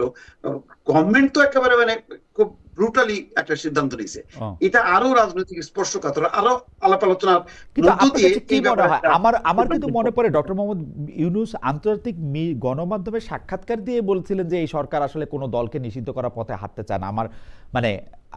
আমার সামনে লেখাটা নাই, কিন্তু আমার এরকমই মনে পড়তেছে, কোটটা মানে অনুবাদটা অনেকটা ওরকমই ছিল, যে কোনো দলকে নিষিদ্ধ করার দায় বা রেসপন্সিবিলিটি বা কোনো এই হ্যাঁ, বলতে সরকার তার তার কার্যক্রম সরকার নিতে নিষিদ্ধ চায় না। হয়েছে কিন্তু দল নিষিদ্ধ হয়নি। জি, তার সরকার রাইট। নিতে চায় তবে না। এখানে আমি একটা কথা বলি। এরশাদ সাহেব কিন্তু দণ্ডপ্রাপ্ত হয়েও নির্বাচন করতে পেরেছেন জেলখানায় বসে, হুম হুম এবং পাঁচ তিনি পাঁচ পাঁচ- পাঁচটি সিটে আসনে। 5টা সিটে জয়লাভ জি। করছেন। তার দল 35টা সিট জয়লাভ করেছিল হুম 91 ইলেকশনে। হুম। গণঅভ্যুত্থানের ফলে মানে কোনো অপরাধে কিন্তু, স্বৈরাচারী এরশাদের অপরাধে বিরুদ্ধে কিন্তু না না গণঅভ্যুত্থান, না সাবির না, ভাই, কিন্তু আমি সাবির ভাই আমার কাছে মনে হয় যে আরেকটা জিনিস হচ্ছে দীপু ভাইয়ের বলাটারে যদি আমি একটু সেকেন্ড করতে চাই এরকম করে যে এরশাদ সাহেবের বিরুদ্ধে পুরা উনার রাজনৈতিক জীবনটারে নিয়েই আসলে প্রশ্ন ছিল। গণহত্যার বা মানুষকে 1-1.5 মাস ধরে গুলি করে মাইরা ফেলানোর অভিযোগও যেমন ছিল না, তারপরে আবার ওই অভিযোগও ছিল না যে উনি অনেক গুম করছে, অনেক হত্যা করছে, ওরকম অভিযোগও এটা আমি দেখি নাই। বা 3টা নির্বাচন খারাপ করছে, 2টা করছে বোধহয় খারাপ। তো দুইটা জালিয়াতি নির্বাচন ছিল। 2টা বোধহয় খারাপ করছে। তো মনে হয় যে 2টা না, একরকম হবে কিনা। এরশাদ বিচার মানে আইন বহির্ভূত ভাবে ক্ষমতা দখল করছে। কিন্তু কিন্তু আওয়ামী তারপরে কিন্তু দেশকে তারপরে দুইটা নির্বাচন ভণ্ডুল মানে ভুয়া করছে। কিন্তু উনি দেশ থেকে যায় নাই। শেখ হাসিনা যেরকম করে দেশ থেকে চলে গেলেন কাউকে কোনো কিছু না বলে, এবং সেটা তিনি আত্মরক্ষার থেকে এসে দলের লোকজনকে আগে বলে গেছেন। কিন্তু আমরা খুব মানে এটাকে আমরা এটা অদ্ভুত অপরাধের মাত্রা অদ্ভুত অনেক সেরেন্ডিপিটি বেশি। বলবো যে যদিও তার ডাকাতি যারা করা আত্মীয় স্বজন যদিও আছেন তারা তার সবাই মাত্রা নিরাপদে বোঝা পালিয়ে যেতে পারলেন। সেটার জন্য তো আপনি শেখ হাসিনা বিচার করেছেন, তাকে মৃত্যুদণ্ড দিয়েছেন, হাতের কাছে পেলে আপনি তার ফাঁসিতে লটকাই দিবেন, হ্যাঁ। ভালো কথা। কিন্তু এটা তো দলের সাথে বিষয় না। ওকে। এটা তো দলের সাথে বিষয় না। আমি বলছি যে দলের পতন হয়েছে ক্ষমতা থেকে। এখন দলকে যদি আপনি নির্বাচন করতে দেন, তাহলে দলের হয়তো যেই নেতারা ছিল 2024 এবং 18 সালে, সেই নেতাদের হয়তো কেউই নির্বাচনে দাঁড়াতে পারবে না, কারণ তাদের সবার বিরুদ্ধে মামলা হয়ে আছে। ওকে। এবং নির্বাচন কমিশন অলরেডি আইন পাল্টে দিয়েছে যে মামলা হলেই সে নির্বাচনে দাঁড়াতে পারবে না, দোষী Okay. সাব্যস্ত হতে হবে। দোষী মানে বিচার হতে হবে না, রাইট। এটা ওই দলেরও একটা রেসপন্সিবিলিটির ব্যাপার ছিল যে ওই জি। দলও যদি এই বিষয়টা বুঝে যদি আরেকটা যদি দলের নেতৃত্ব এইরকম ঘটনায় কিন্তু অনেকের নেতৃত্ব ছেড়ে দেয়, কিন্তু আওয়ামী লীগ কিন্তু মনে করে না, সে মনেই করে না যেটা, সে মনে করে যে এটা কনস্পিরেসি হয়েছে, ষড়যন্ত্র হয়েছে। ষড়যন্ত্রের মধ্য দিয়ে যে সরকার আসে সেই সরকারের নির্বাচনে তার অংশগ্রহণের দরকারটাই বাকি, মানে 5টা প্রশ্ন তো তোলা যায়। এটা জামাতের মতো। জামাত আজও স্বীকার করে না যে তারা 71-এ না, পাকিস্তানি কিন্তু গণহত্যা এই ক্ষেত্রে সাবির ভাই, সহযোগিতা। আমি একটা দর্শকের মন্তব্য করি আর একটু ছোট করে একটা প্রসঙ্গ আনি আর কি। দর্শক উনি মন্তব্য করেছেন, মোহাম্মদ আতিকুল্লাহ, উনি মন্তব্য করেছেন, সাবির মুস্তফা সত্যিকারের একজন নিরপেক্ষ সাংবাদিক। ভাই খালেদ, আপনাকে নিরপেক্ষ মনে হয় না, আপনি যখন ডিডব্লিউতে ছিলেন তখন মনে হতো নিরপেক্ষ। যাই হোক, আমি ডিডব্লিউর প্রসঙ্গ ধরে আমি একটু বলি যে সজীব ওয়াজেদ জয় কিন্তু 5 আগস্টের পরপর ডিডব্লিউতে একটা ইন্টারভিউ দিয়েছিলেন।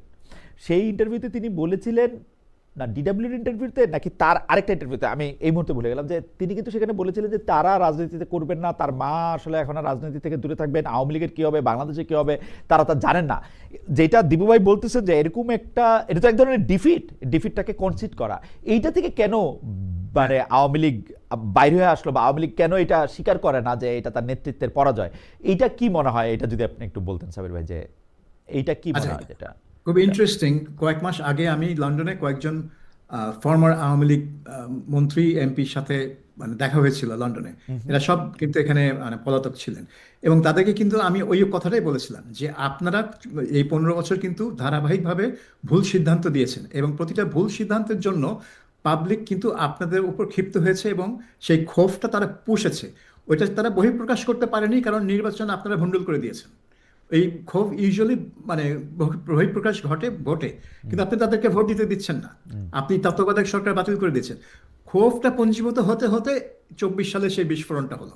এখন আপনাদের তো উচিত এই যে আপনারা যে এত ভুল করেছেন মানে সেগুলোকে অ্যাকনলেজ করা। আপনারা শুধু ওই 24-এ অমুকে ষড়যন্ত্র করেছে, আমেরিকা, জামাত, হ্যান ত্যান, এগুলো বলে লাভ নাই তো, কারণ এটা তো ধারাবাহিকভাবে ঘটনাটা ঘটেছে। কিন্তু তারা এটা একেবারেই মানতে নারাজ। আমি বললাম আপনারা দয়া করে একটা ইয়ে করুন, আত্মসমালোচনার পথ নিন, আপনারা খতিয়ে দেখুন আপনারা কি কোথায় কোথায় ভুল করেছেন, কেন করেছেন, এবং পাবলিক এটাকে মানে কি মনে করলো। তারপরে না আপনারা বুঝবেন যে এখন পাবলিকের কাছে আপনাদের মাপ চাইতে হবে কি হবে না, তখন বলবেন। Right. কিন্তু আপনারা আগেই বলে বসলেন যেটা ষড়যন্ত্র, আমি কেন মাপ চাইবো, তাহলে তো পাবলিক আপনাদের কথা শুনবে না, কেউ শুনবে না আপনাদের কথা। তো আপনারা এখানে বসে থাকেন। আ- তো এই যে আপনার হয়ে গেছে আপনার বক্তব্যের আওয়ামী লীগ। আপনার বক্তব্যের একদম ইকো করতেছেন একজন দর্শক, অনেকগুলি মতামত উনি পেটেছেন, তো ওনার নামটা আমি পড়তে পারতেছি না। উনি বলতেছেন যে আপনি সাধারণ কোনো আওয়ামী কর্মীদেরও যদি জিজ্ঞেস করেন শেখ হাসিনা ঠিক না ভুল, তারা কোনোদিন ভুল বলবে না, এদের সবার মোটিভ একই, যদিও বিএনপির ক্ষেত্রে এটি প্রযোজ্য। মানে মানে তারা এই ভুলটার স্বীকার করার ক্ষেত্রে তাদের এই সাবির ভাই শেষ করলে আমরা আবার একটু দীপু ভাইয়ের কাছে একটু শুনি হ্যাঁ, যে যেমন ধরুন জামাত এখনো ভুল স্বীকার করে না। তারেক রহমানের ইন্টারভিউ যেটা বিবিসি বাংলা দিল 2 পর্বে, 40 মিনিট আর 36 মিনিট না কত মিনিট, রাইট। দীর্ঘ ইন্টারভিউ। কোনো জায়গায় সে বলেনি যে সে তার মানে তার আমলে 2001 থেকে 6 বিএনপি আমলে কোনো ভুল হয়েছে। বলছে যে আমরা আমাদের অতীত থেকে শিক্ষা নিব, শিক্ষা নিয়ে নিজেকে ইমপ্রুভ করব, কিন্তু ভুল করেছি সেই জন্য আমরা ক্ষমা প্রার্থী, নাথিং। সো বাংলাদেশের পলিটিশিয়ানরা মনে করে ভুল স্বীকার করা এটলিস্ট এটা তো বলতে একটা পারতো, দুর্বলতা। এটলিস্ট এটা তো বলতে পারতো যে জামাতকে সাথে নিয়ে সরকার করা ভুল হয়েছে, যেহেতু এই ভুল আর আমাদের করবো শিক্ষা না, হয়ে গেছে। এই ভুল আর করবো না, এইটাও বলে না। হ্যাঁ, এটা ঠিকই ঠিকই কিন্তু আসলে। তারা মনে করে এটা দুর্বলতা, ভুল স্বীকার করা হচ্ছে একটা দুর্বলতা প্রকাশ করা। এমনকি তারা কোনো মন্ত্রীকে তারা ইয়ে করে না, মানে স্যাক করে না।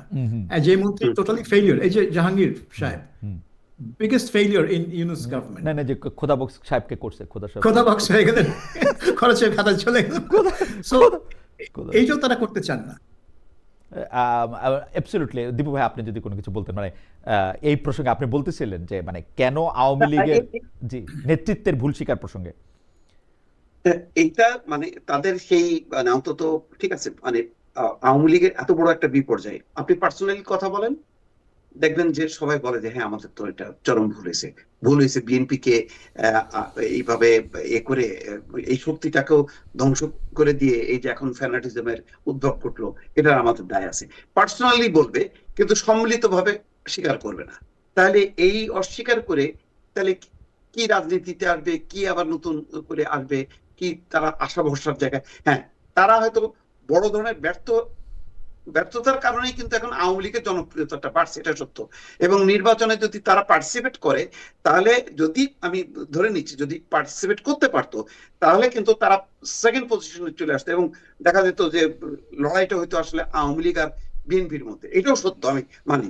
কিন্তু মানে সেটা তো পাবলিক হয়তো মানে গত 1-1.5 বছরের এই ব্যর্থতার কারণে তাদের মধ্যে একটা ক্ষোভের কারণে মনে করছে দূর আওয়ামী লীগ তো ভালো ছিল, এখন তো আরো খারাপ অবস্থা, সেইটা একটা পারসেপশন। কিন্তু আমরা যদি রাজনীতিটা বিশ্লেষণ করি, তাহলে তো এটা বড় ডিজাস্টার যে এত বড় একটা চোখের সামনে গুম খুন 15 বছরের এই ধরনের শাসনের পরও আওয়ামী লীগ একটা লাইন বলে না, একটা শব্দ উচ্চারণ করে না যে আমরা একটা চরম ভুল করছি বা আমাদের এই নির্বাচনগুলি এই জালজালিয়াতি মানে এটা ঠিক হয়নি। তাহলে এখন যে নির্বাচনটা হচ্ছে এটা তো দলীয় সরকারের অধীনে না, এটা অন্তর্বর্তী সরকারের অধীনে, তাহলে এটা কি মেনে নিবে?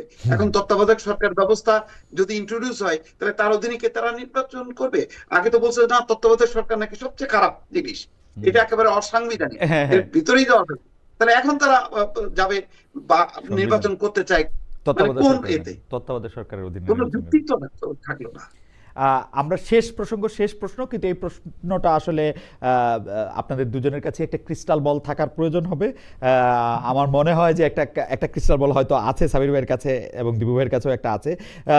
3টা প্রশ্ন।